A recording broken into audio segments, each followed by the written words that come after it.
selanjutnya, Kabupaten Bengkayang yang maju, mandiri, adil, sejahtera, berdaya saing, ditopang dan pemerintahan yang terbuka dan bersih. Dengan program kerja misi kami, Bengkayang bersih dan hebat. Misi meningkatkan sumber daya manusia yang sehat, cerdas dan energik, produktif. Dan misi Kajat Karos mewujudkan Kabupaten Bengkayang bangkit, maju dan hebat, serta efisien, berbudaya, amanah dan taat asas di dalam menjalankan pemerintahan yang bersih dan adil. Misi kami adalah menciptakan Bengkayang baru yang bercirikan bersih, adil, religius dan unggul. Tentu saja misi kami akan menyasar beberapa program penting.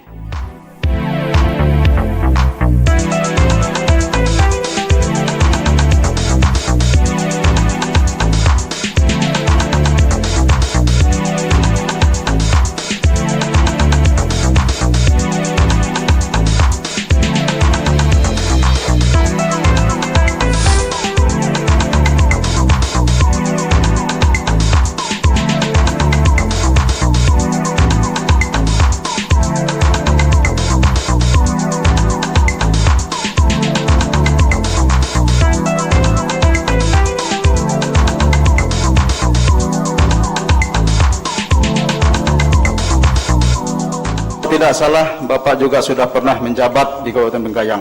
Oleh karena itu, apa langkah-langkah selanjutnya sehingga tidak ada lagi kegagalan seperti yang kemarin-kemarin? Karena masyarakat sangat merindukan pelayanan infrastruktur, pertanian, dan yang lain-lain. Oleh karena itu nanti kalau memang Bapak terpilih, apa yang harus Bapak lakukan sehingga masyarakat bisa menikmati atau bisa merasa negara atau daerahnya ada yang ngurus. Oleh karena itu, kami harap supaya jangan hanya janji.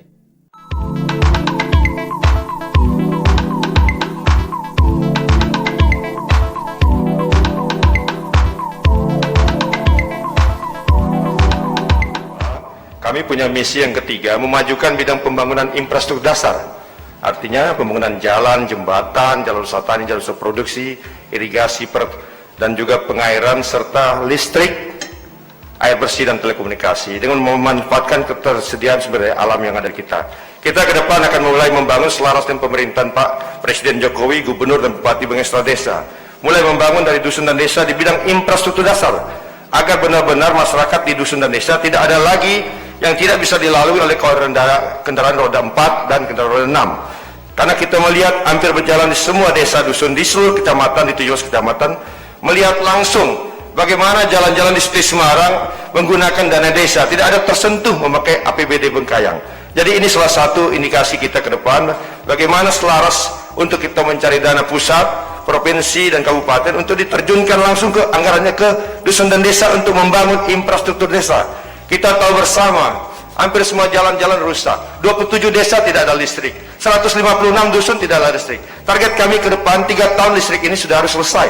Dan target kami ke depan internet desa juga harus masuk sampai ke tingkat desa agar kita bisa membangun infrastruktur dasar, pelayanan pemerintahan, pelayanan administrasi kependudukan, pendidikan dan kesehatan yang langsung bisa membuat pembangunan di tingkat dusun desa agar infrastruktur dapat baik dan lancar untuk masyarakat.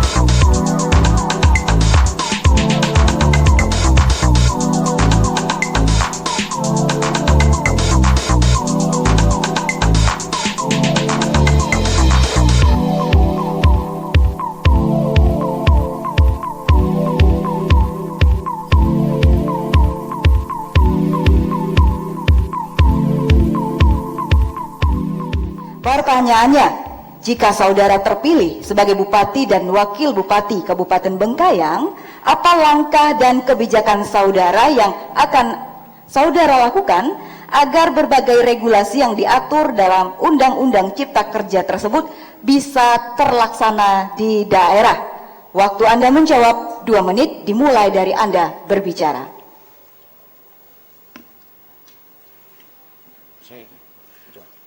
Mempermudah regulasi untuk agar investor mau masuk ke Kabupaten Bengkayang, ini yang menjadi utama yang harus kita laksanakan. Karena apalagi ekonomi Bengkayang di bawah sesuai dengan yang telah ditargetkan. inilah yang membuat investor tidak mau atau kurang masuk ke Kabupaten Bengkayang. Investasi yang meningkatkan pembangunan di Bengkayang adalah investasi di bidang pariwisata, investasi di bidang produk air minum, investasi dengan adanya pelabuhan internasional, investasi di bidang pertambangan. Inilah yang merangsang agar pembangunan regulasi yang dimudahkan investor bisa masuk ke Bengkayang dan Bengkayang bisa maju dalam ekonominya.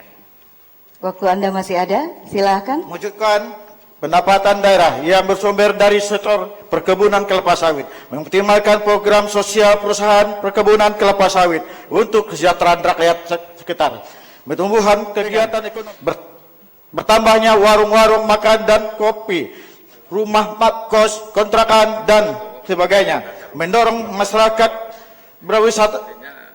berwirausaha dengan memberikan pembinaan berkelanjutan kepada pelaku dan kelompok pengusaha, penguatan BUMDes secara efektif dan efisien. Cukup, waktu Anda.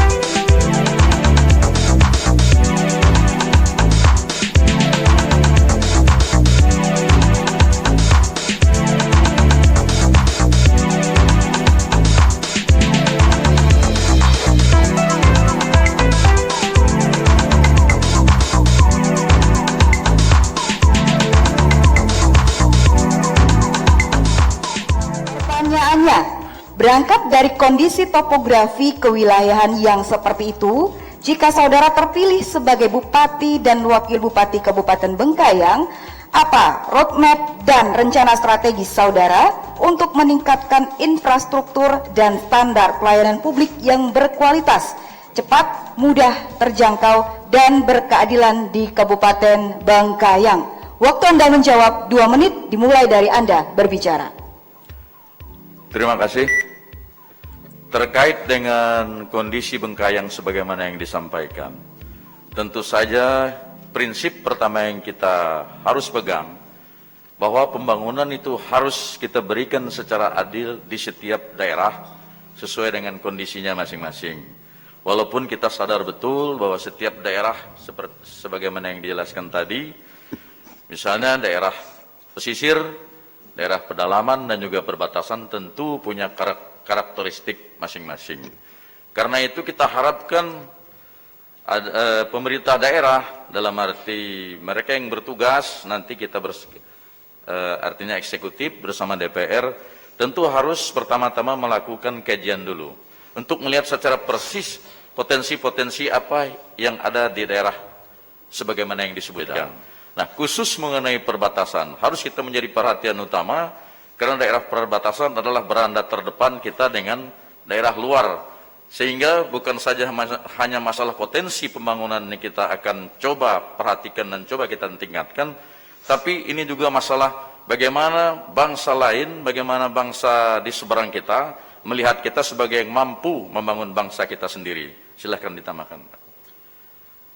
Untuk meningkatkan kesejahteraan bagi masyarakat Kabupaten Bengkayang yang terdiri dari 122 desa, 17 kecamatan tersebut dengan tingkat kemiskinan masih hampir rata-rata 60%, maka harus kita memulai dari sisi perencanaannya dulu. Perencanaan itu wajib kita lakukan dengan matang, wajib kita lakukan adanya segala pembangunan, prioritas pembangunan itu sendiri. Dan yang ketiga kita mampu memberikan atau pendelegasian kewenangan masing-masing kepada SKPD yang membidangi. Dan yang keempat, kita Cukup waktu Anda.